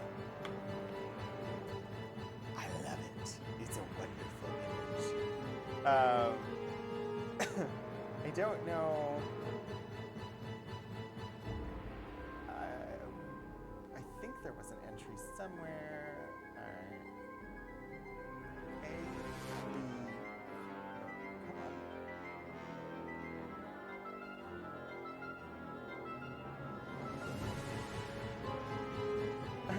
That sort of worked.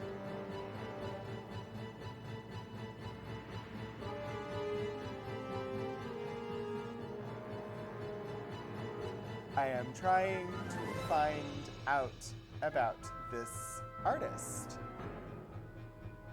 You just check the catalog and it looks like Virginia Tech Libraries mostly have his historical works. which have an unfortunate tendency towards Confederate apologism. That's also not surprising. We have a significant American Civil War collection, and our American Civil War collection also includes quite a bit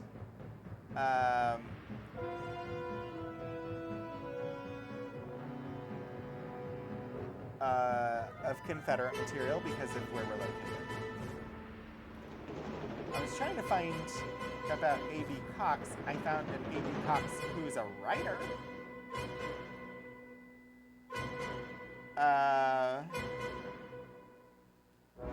But I'm not finding information about A.B. Cox, the artist who did this piece. It's gorgeous and amazing, and I love it. But, yeah.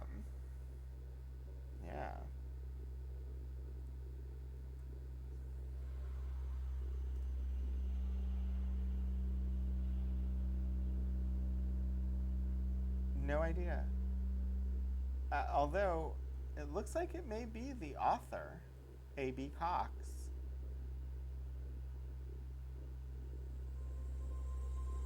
I'm not going to spend too much more time digging, but I like this piece.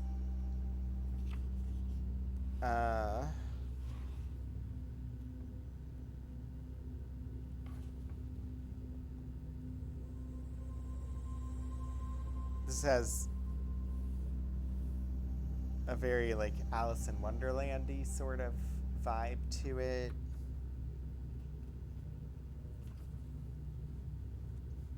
Clark Ashton Smith's Averone, a light dalliance in medieval France. Okay. And some say that the demons of the Chateau de Fosses Flammes are abominable hags whose bodies terminate in serpentine coils, others that they are women of more than mortal beauty whose kisses are a diabolic delight that consumes the flesh of men with the fierceness of hell fire.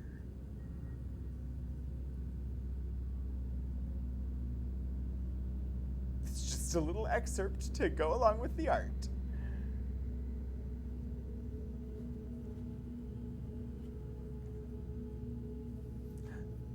The Mandrakes. Weird Tales, February 1933. The ungodly, furious hissing, the mad foaming and boiling of the brew he ascribed to the unique potency of its ingredients. He even dared to choose the most shapely and perfect of the woman-like plants and hung it amid other roots and dried herbs and simples, intending to consult it as an oracle according to the custom of wizards. Herbs and simples? This is a phrasing I am unfamiliar with.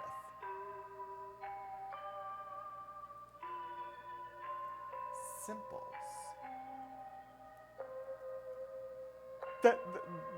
What's funny is that's what stuck out to me.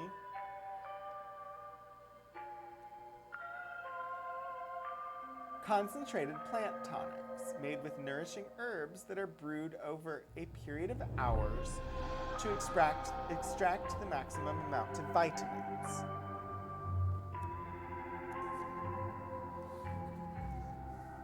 So these appear to be illustrations that were inspired by items in the 1930s issues of Weird Tales.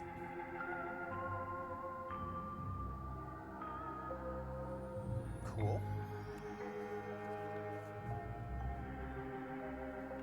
This stuff is always really cool. Sadly, I barely ever get to use this material. I only get to use it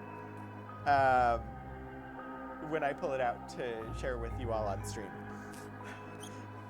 I don't really, my job doesn't normally intersect with this collection. As much as I would love for it to. We have one last issue. I'm going to glance at this one. This is one of the latter issues. You can tell all of the others had this flat, printed, black and white cover. This is a glossy color cover. Hi, Galara. Thank you so much for the Tier 1 resubscription. Welcome back for 11 months. Which Ultima is this from? Well, same time period. This is Whispers magazine from the 70s and 80s.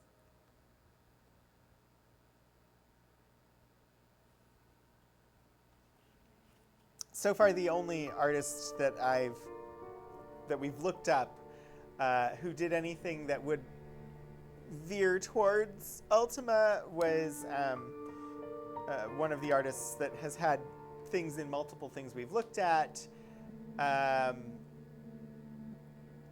Worked on TSR's D&D stuff from like the 70s, including primarily Ravenloft. And I've already forgotten his name, and I'm trying to look it up right now. I was trying to do it quickly so that it wouldn't be obtrusive. Steve Fabian. We've seen a number of things from Steve Fabian. Let's see. Oh, The Button Molder by Fritz Lieber. That was one of the award winners. So maybe we'll read that to end the stream. Then we have Alderman Stratton's Fancy, Castle of Tears, Blood Moon, Changdri, The Sorcerer's Dream, A Fly One, The Last Ambition, Who Knows What Evil, The White Beast, The Dead Line. You think this font is used as the internal text in CYOA books too? Oh, Choose Your Own Adventure? I would not be surprised. Oh, the wraparound cover here. Steve Fabian.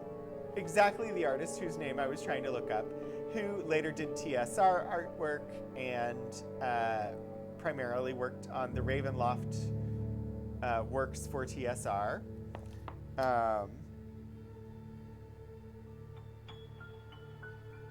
Let's see. And we've got various others. We've got Steve Fabian's Swords and Deviltry Folio, page 35 to 42.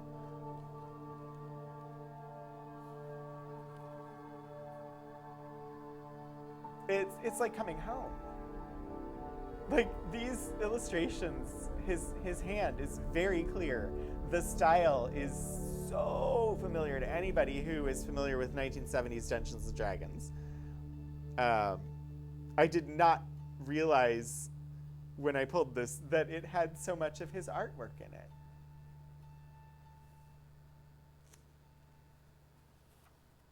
These are the discoveries that happen when I am doing this show.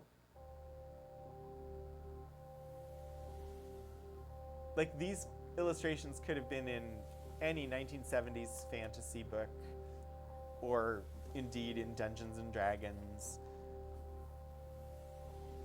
Easily.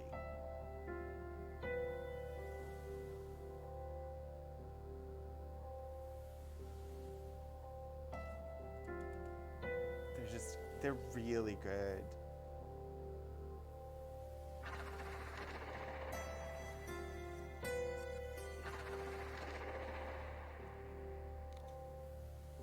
Roger Zelazny wrote A Night in the Lonesome October, which is where you first came across Gahan Wilson's art.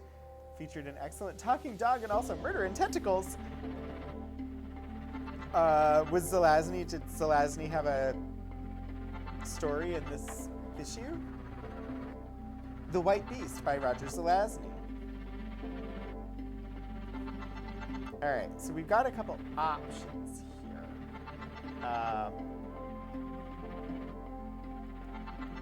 And not a ton of time. So, let's see. We've got the magazine won a British Fantasy Award in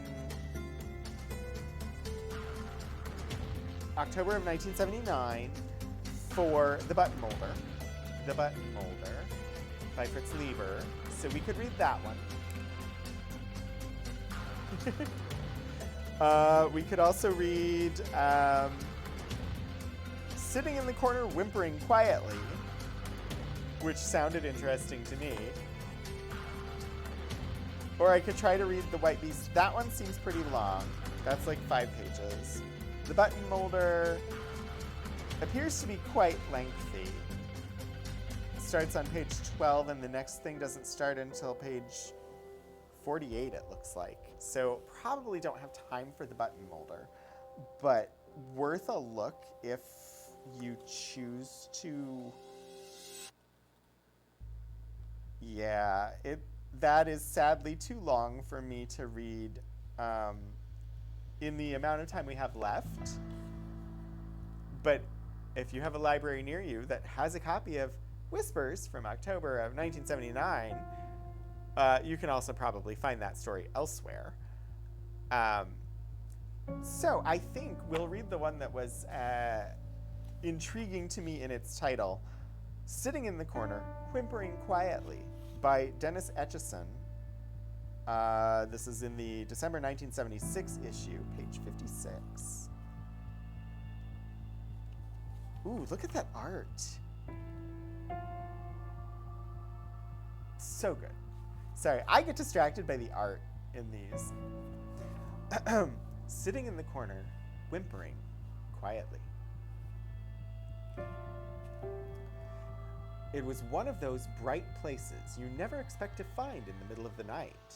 A place of porcelain and neon lighting and whitewashed walls. I walked in with my old army bag stuffed full of a month's dirty clothes and swung it on top of one of the long line of waiting, open washing machines. 2:45 in the morning, and nobody in sight for miles and miles. I let out a sigh, which not surprisingly turned into a yawn, and felt for the change in my pocket. I didn't see her at first. That is to say, I knew she was there without turning around. I think it was the cigarette smoke. It cut a sharp edge through the hot, stifling, humid, drier air that hung so thick in the laundromat, you felt you could stick out your finger and jab a hole in it. Well, he finally got what he wanted. I moved along the wall to the corner detergent dispenser. It was very late and I couldn't sleep, and I had come here to be alone, just to have something to do and to be left alone to do it. And I was in no mood to try my hand at winning friends and influencing people. I heard water running in the sink next to me. That's what he thought, all right. Her voice came very close to me now, going on as if picking up a running conversation we might have been having.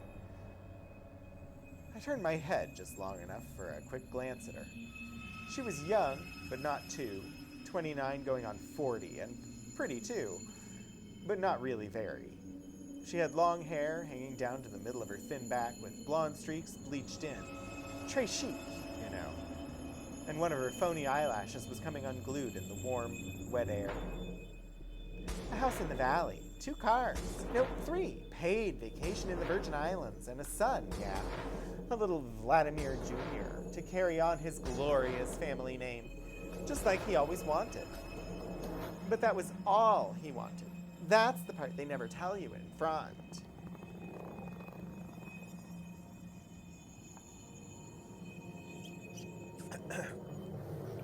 She dropped the butt of her Pall Mall and lit another at once, pulling long, hard drags down into her lungs.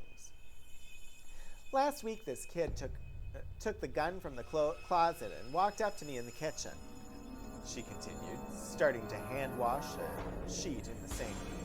Pointed it right at my head and said, "Bang, you dead, Mommy." "Well," I said, "are you going to do it or not? Don't ever point one of those things at someone unless you're going to use it."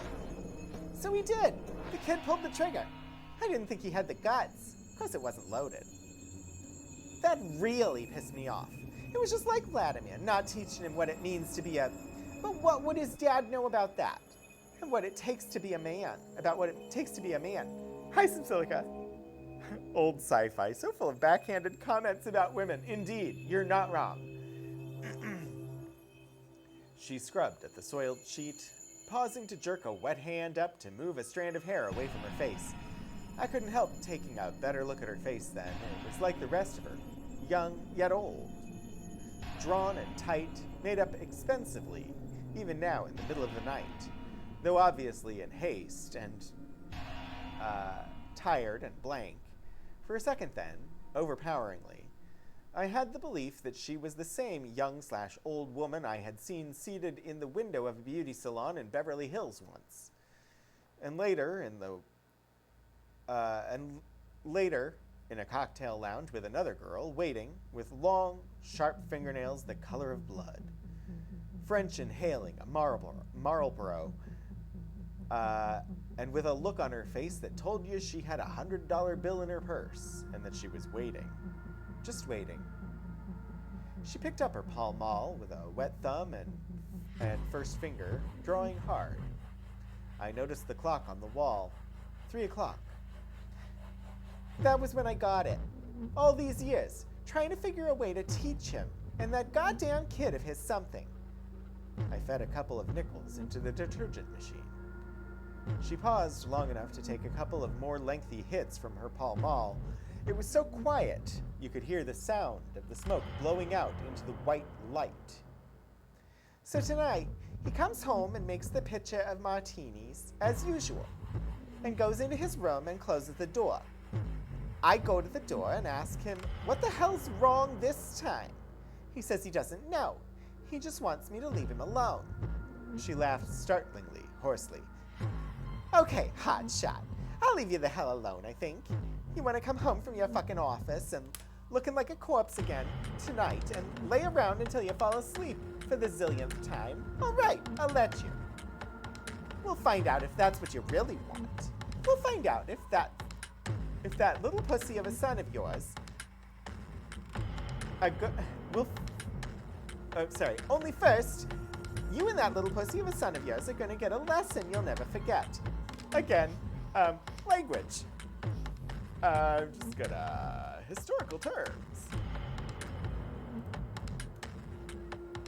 Because, we got a little bit of language.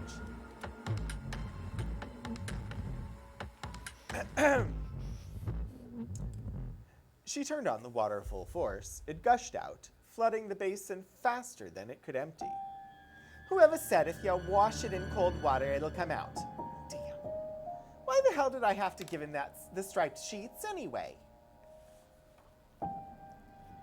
Where?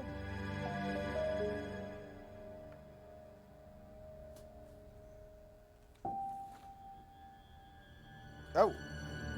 How did I... Sorry.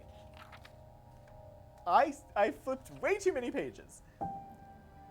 Why the hell did I have to give him the striped sheets anyway? So I wake the kid up. It doesn't matter. He's awake. And the bed's all wet, as usual. I ask him if he remembers what I taught him. It takes a minute or two, but he finally catches on, the dumb little bastard. So I go get the bullets down and tell him to go in there and prove to me he remembers what it was I beat the shit out of him for last week. I started to dump my stuff into a machine at the far end of the room. Then all of a sudden, the thread of what she had been saying got through to me. I turned back to look at her. She was grinding a bar of soap into the sheet now. At the edges, the spot was a thick brown, almost black. But at the heart, I noticed it was still a deep, gummy shade, close to the color of her nails as her fingers flashed violently around the material. The steam was rising up from the basin to surround her. I closed my eyes fast. Outside, a car came suddenly from nowhere and passed hurriedly by, swishing away down the empty boulevard. She finished the story. I didn't want to hear it. Tried to block it out of my ears, but she told it through to the finish. It didn't matter to her. She had never been talking to me anyway. My eyes jammed shut, harder and harder, until I saw gray shapes that seemed to move in front of me. Never before in my life up to that moment could I remember feeling so detached, so out of it. I leaned the heels of my hands against the washer. The quarter slipped from my fingers, clanked against the enamel, and hit the cold, cracked cement floor. The last thing I heard her saying was, "So afterwards, I tell the kid to go back to bed, to go to sleep, just to go to hell, just to go the hell to sleep, but he can't, or won't. He just sits there on the floor in the corner, the gun still in his lap, whimpering quietly. And that was how I left him, the little sissy. Disgusted, tired, and sick, and disgusted, out of all memory and beyond all hope, I forced my things back into the bag and stumbled out of the laundromat. She said something after me, but I didn't want to hear what it was. I pulled my coat up around my ears. I was starting to shiver.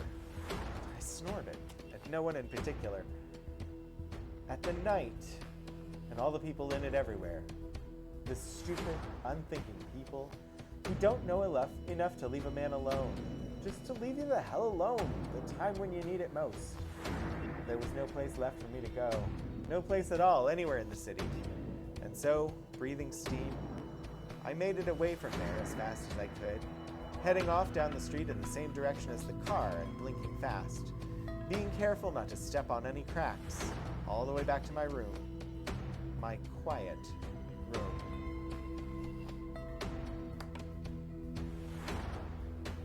Interesting.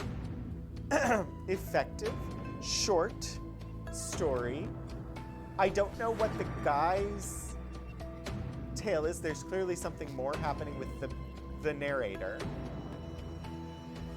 But the story he overheard is the meat of the horror of this tale. Yeah, it sounds like murder. She clearly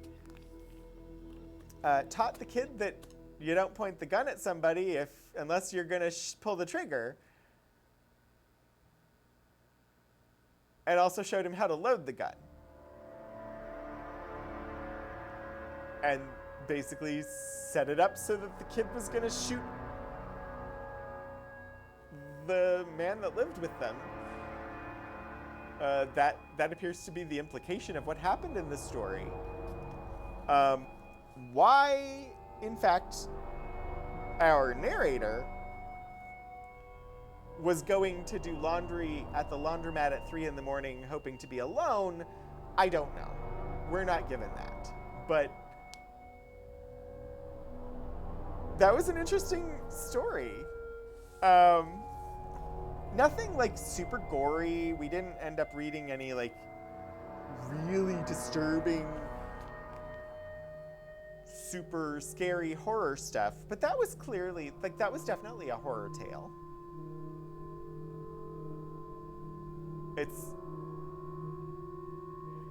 It would be like a side conversation in a much gorier film if it was like horror done today.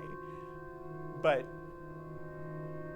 just a quick little horror short story, and I thought it was done really well and really cool. Overall, I had a blast looking at this at this magazine today, and the few issues that we have.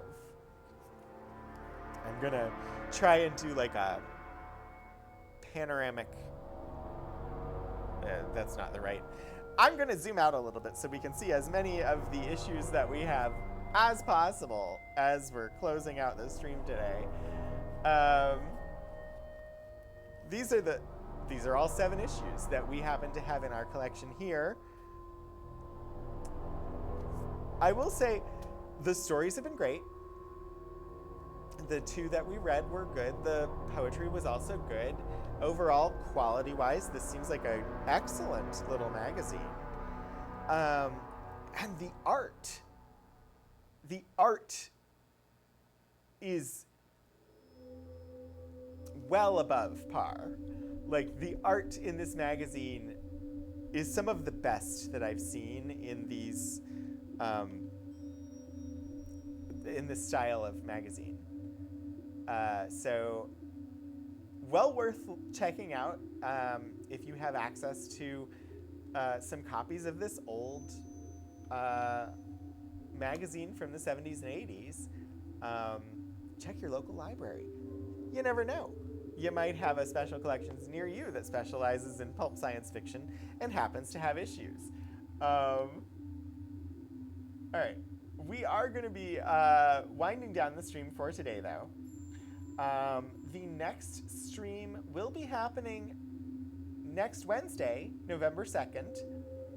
And we will be looking at the Monacan Indian Nation records from the Reverend Baldwin Lloyd collection. This is a relatively new collection that we got in, and it includes materials from the Monacan Indian Nation, who you hear mentioned every week on stream when I read the land acknowledgement and labor recognition. And so I thought it would be nice to take a look at those, particularly because November is Indigenous Peoples Month.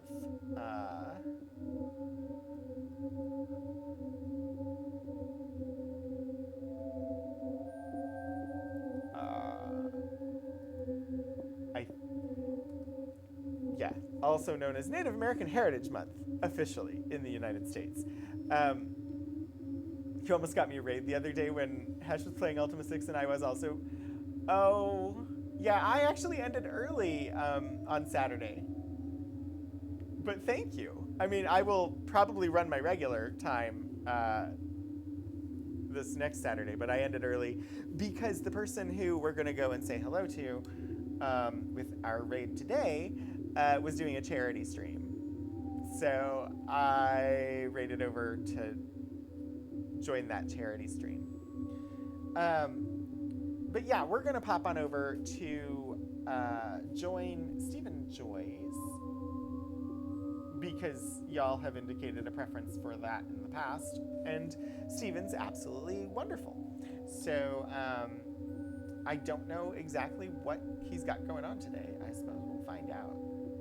But I'm going to set up the raid. Anyway, yeah, next week is going to be some Monacan Indian Nation papers, I believe mostly from the 90s. But I'm curious to see what's in them. Looks like Steven is playing Coral Island today. So we're going to pop on in over there and say hello. And you all should join the raid and say hello to Stephen. Stephen is a wonderful streamer from Scotland with a lovely little community. Yeah, so pop in over there, say hello. I'm going to start those raids, and we will close out Archival Adventures for today. Hopefully I see you back soon. Until I see you next, stay curious and keep exploring history. Bye.